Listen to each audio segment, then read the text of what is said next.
Здравствуйте, я преподаватель русского языка и литературы Узбекова Айман Кинджигалымовна. Предмет – русская литература. Тема урока – Валентин Распутин. Повесть «Живи и помни». Обзор. Цель урока – создать условия для совершенствования умений и навыков анализа текста, понимания основной идеи произведения, развития умений видеть его художественные особенности.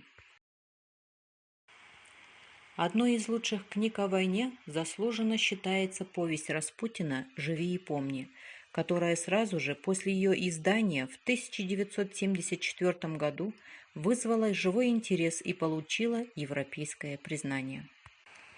Эти заглавия притягивают. Здесь таится какой-то смысл.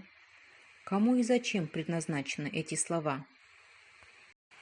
Живи и помни, человек, в беде, в кручине, в самые тяжкие дни испытания место твое с твоим народом. Всякое отступничество, вызванное слабостью твоей, неразумием ли, оборачивается большим горем для твоей родины и народа, а стало быть и для тебя. Сажусь возле окна, беру в руки книгу Распутина и забываюсь, листая страницы этой повести. Смертью жены и неродившегося ребенка карает автор героя «Живи и помни, живи и помни». Нельзя прожить врозь от родной судьбы.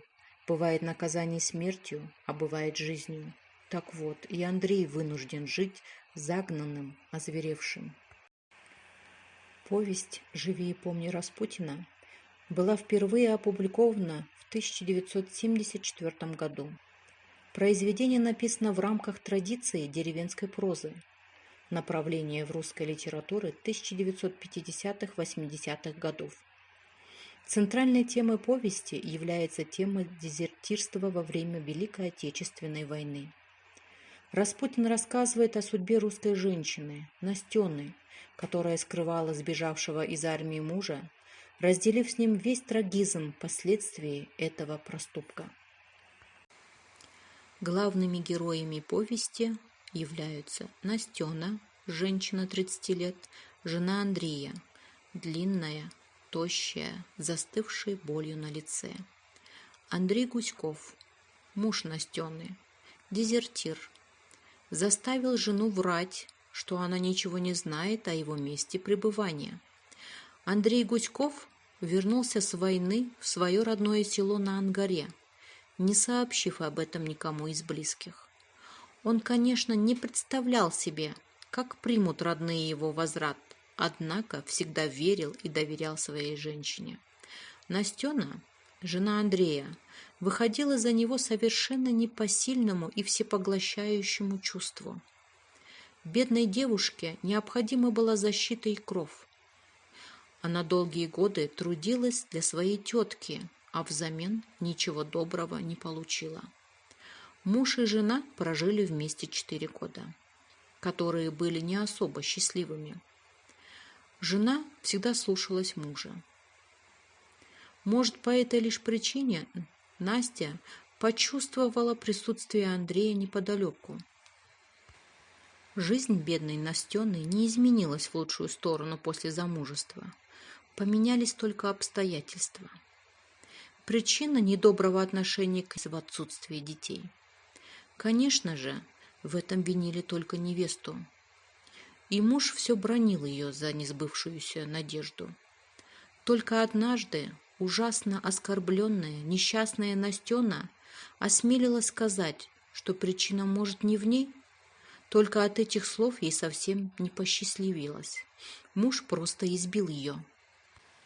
В повести «Живи и помни» автор изображает нравственное величие Настены, которая ради спасения мужа выбрала для себя заведомо трагический путь.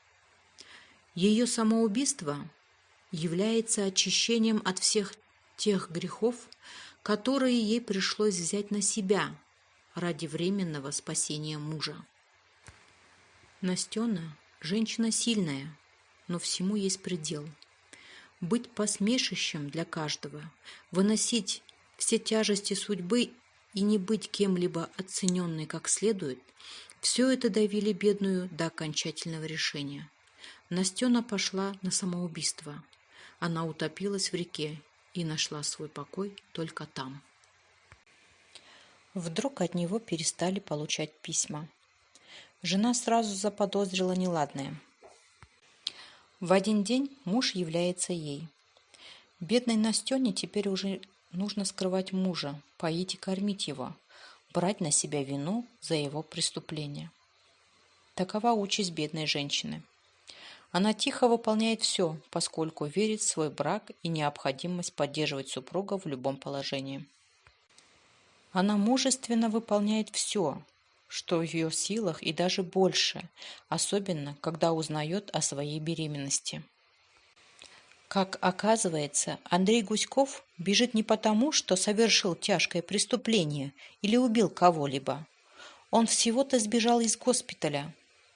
Там его еще очень слабого хотели обратно на пекло войны отправить. Иногда бывали времена, когда Настена винила своего мужа и ненавидела его за побег. Его побег не давал ей искренне радоваться в конце войны, спокойно жить и смотреть в лица знакомых. Беременность стала совсем скоро заметной. Этот факт никем, разумеется, не был радостно принят. Все обвиняют беднягу, свекровь выставляет из единственного крова. Андрей изображается совершенно другим. К концу повести он теряет свою нравственность. Все больше походит на дикого зверя. Гибель жены и неродившегося ребенка – наказание за то, что мужчина переступил через моральные законы, пошел на дезертирство, кражи, обман. Распутин ответил так. Ну какая же страсть? Это любовь. Любовь – жертва. В страсти нет желания отдавать. В страсти есть желание получать. Согласно этому уроку, можно сделать вывод. Страх, предательство, преступление, нравственная деградация, гибель души. Какой приговор писатель вынес Гуськову? В заключении нашего урока хочу привести строки поэта Наума Коржавина. Время дано. Это не подлежит обсуждению. Подлежишь обсуждению ты, разместившийся в этом времени. Задание на дом – написать эссе, размышляя над этими строками.